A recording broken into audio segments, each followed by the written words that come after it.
Epic conversation, Red Pill Bible study. What's happening? I'm back with another one. We done made it all the way up to Exodus, y'all. But before I pick back up with Exodus, it's on me to drop this right here to make it as clear as I possibly can. So what I've been doing is making videos, and I'm reaching out to my people, especially Christians, but everybody, about the Bible and the way to properly read it. My contention is that there is a difference between God and the Lord, and that the Lord is actually Satan, and that the Bible reveals it. The reason this sounds strange to you, and this is why I gotta put this down today, before I continue with Exodus chapter 5, and because it get real deep. It get real deep in Exodus. So before we go there, Christians, I'm addressing you mainly.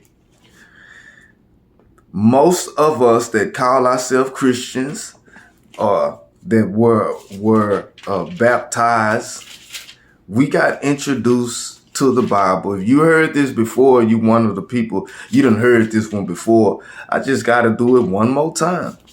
And I got to show you so you can see it. This is the Bible, right? And it's called the Word of God. That this contained the word of the Creator, the Most High, right? And most of us don't know this book. We know of it. We claim to believe in it, but we don't know it. We might read a few passages if we go to a church service on a Sunday or a Wednesday. But outside of that, we really don't know this book, and we trust our preachers and our teachers to break it down and give us the meaning. All right. If you're a Christian, I'm just asking you, bear witness to the truth. I ain't finna make nothing up. And I speak from my own experience. I was introduced to the Bible through the gospel. This right here, what I'm showing you is Matthew. This is Matthew, and this is all the way through to Revelations. And this is where we start our learning of the book. We are introduced to the so-called Word of God through what's called the gospel. And we are taught the gospel, we believe the gospel, and we get baptized into the religion of Christianity based on what we were taught, believe that this is the Word of God, and that the book of Matthew, the gospel, is the crux or the main focus of the book. That's what we are taught.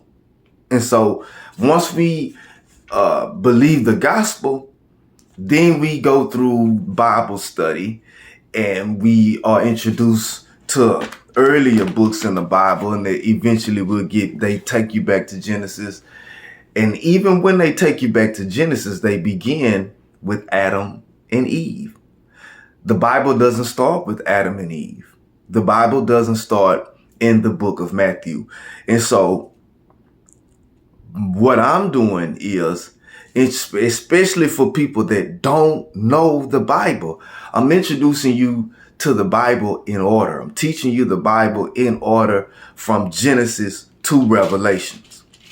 The reason that Christians are lost, if you're a Christian and you learn this book through the gospel, the reason that you are lost is because this book that's supposed to be the Word of God don't start with the gospel, y'all. As much as you may want it to, as much as your preachers and your teachers scream and holler, this book don't start with the gospel. It starts way back here in Genesis, right? The problem is this book introduces to you not only the Word of God, but the imposter. It teaches you about a being that's going to come into the world, that's going to impersonate God and trick people into worshiping him. This is revealed in the book of Revelations, right? But because you started the book in Matthew and then you read it through to Revelation, you think that what's being revealed in Revelation is going to happen at the end of time.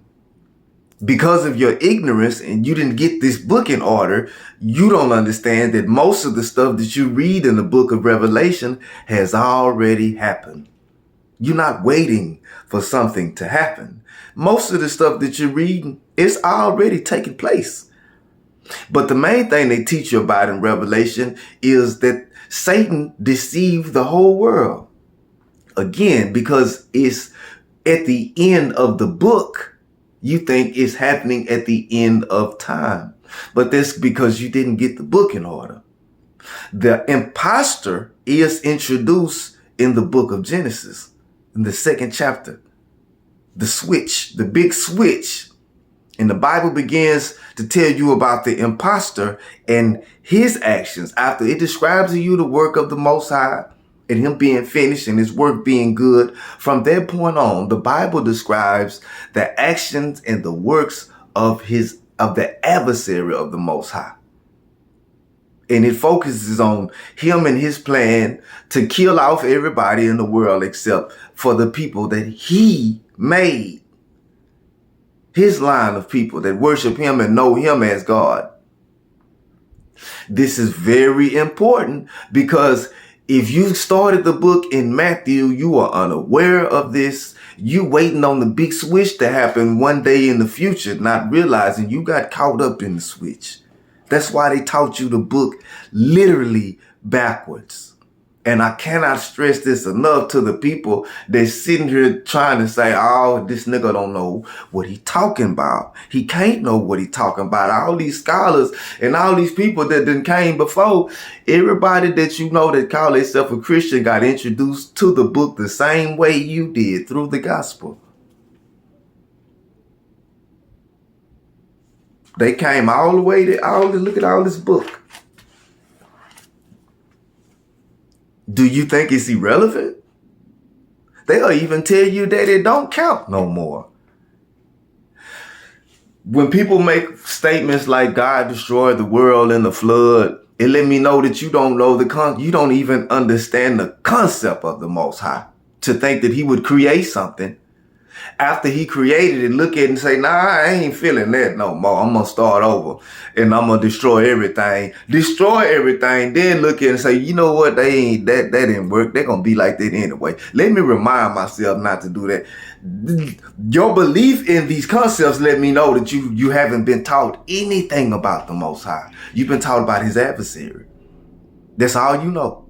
And the reason that that's all you know is because you got taught a book backwards, y'all. Look at this book. This is Matthew. I don't know if you can see it from this, man. It's a whole lot of book before you get here. So you need to ask yourself, stop suspending your thinking and critical thinking a bit and ask yourself, if this is the word of God, why they don't start teaching me from the beginning of it? What book in existence am I going to be taught the concept and principles pertaining to the book from the end of it? The reason why they don't start from the beginning is because if they show you this beings in the way that he acts and the things that he does, you won't worship that being. You won't have no dealings with that being. You'll see him for what he is. If they teach you this book in order, you'll see it. But somebody at some point in time had an agenda to keep you blind and separate you from the knowledge of the Most High.